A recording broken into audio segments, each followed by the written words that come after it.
Sudarlun, pengungsi Rohingya yang sempat terombang-ambing sekitar 45 mil laut dari daratan Biren hingga Minggu 26 Desember 2021 malam hingga kini sudah dievakuasi ke BLK Kandang Loksmawe. Ketua Satgasar Penanganan Rohingya Loksmawe Ridwan Jalil menyebut penampungan Rohingya di BLK Kandang hanya bersifat sementara. Saat ini masih dalam tahap karantina hingga 10 hari ke depan di bawah koordinasi tim Satgas Penanggulangan COVID-19 Kota Loksmawe yang berkoordinasi dengan UNHCR dan IOM. Total Rohingya yang ditampung saat ini berjumlah 115 orang. Hanya 8 pria dewasa dan selebihnya adalah anak-anak dan wanita dewasa. Kondisi Rohingya hingga hari Minggu ini semuanya dalam keadaan sehat.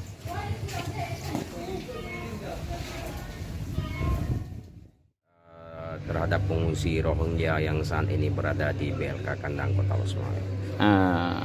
Pada tanggal 31 Desember akhir tahun pada jam 1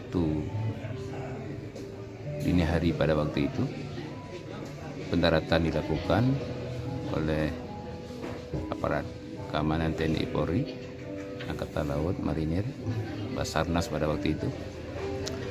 Sejak waktu itulah kita mempersiapkan segala sesuatu untuk pemberangkatan para Rohingya itu dari pelabuhan ASEAN waktu itu ke BLK.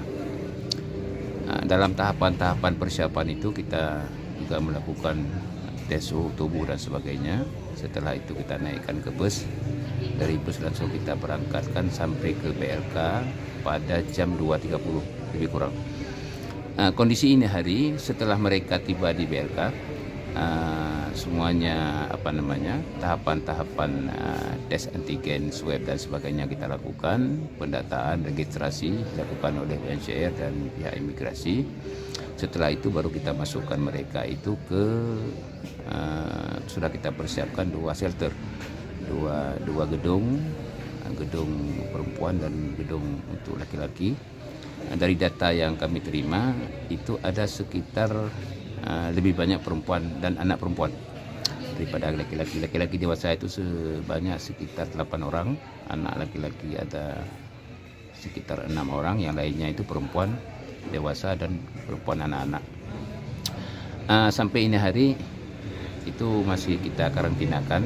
Tim medis dari IOM terus bekerja, terus memantau. Alhamdulillah sampai hari ini saya terima informasi, saya monitor ke lapangan, mereka itu sehat-sehat semua. Berapa hari mereka di karantina? Kalau informasi yang kita koordinasikan dengan tim COVID itu selama 10 hari. Setelah di karantina, apakah mereka dipindahkan ke daerah lain atau memang masih tetap menetap di BLK? Ini yang sudah kita sampaikan kepada pihak UNHCR sesuai dengan himbauan daripada pimpinan daripada Bapak Wali Kota. Mudah-mudahan pihak UNHCR itu dapat melakukan memediasi mereka untuk untuk dipindahkan ke community host atau kemana. Ini sudah kita suratkan. Nggak ada limit waktu sejauh ini kapan mereka akan dipindahkan? Kalau dasar surat dari pimpinan daerah. Bye. Dari Loksmawe, Saiful Bahri, Serambion TV.